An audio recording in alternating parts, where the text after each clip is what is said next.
but I knew that I needed to do more work on the system itself if I actually wanted to make a difference. Would I have stayed a public defender? Maybe. When I moved back to Memphis, I was a public defender against Abby. Abby was a prosecutor. We're not going to hold it against her. She was one of the good people.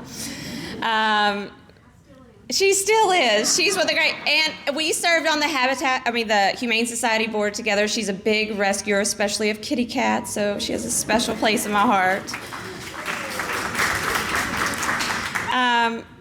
But I knew I would be in public service. You know, I left Georgetown. I could have been a corporate attorney. I could have made $100,000+ a year. That just wasn't for me.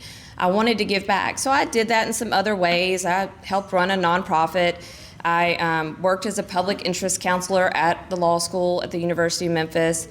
But I'll tell you what made me ever stand up in a room like this after a super donkey was when we moved back to Memphis. My husband and I got engaged and we moved back to Memphis to start our family. And when I became a mom, my whole world broke open. There was no way that I could continue to let things be the way they were and just fight it one case at a time. That calling for making bigger systematic changes was no longer a theory, it was reality. When I first became politically active, I always voted. My mom always took me to vote. I always took them to vote. But really active was after the shooting in Newton and those babies being killed in that classroom. And I had kids that age. And I thought, I can't sit on the sidelines anymore. I can't send my kids to school and pray that they come home.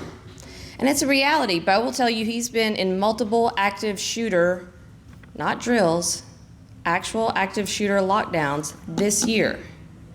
All of my children have been in active shooter lockdowns. They learned to stand on a toilet in their preschool in case anybody was checking underneath the stalls. My daughter, when she was 7, got some brand new light-up shoes from her grandmother, and she was told, please don't wear those to school. They sent me a note home. It said, when we do active shooters, know that we turn off the lights and the shooter might see her running for her life. 7. I said, no more. No more can I sit on the sidelines.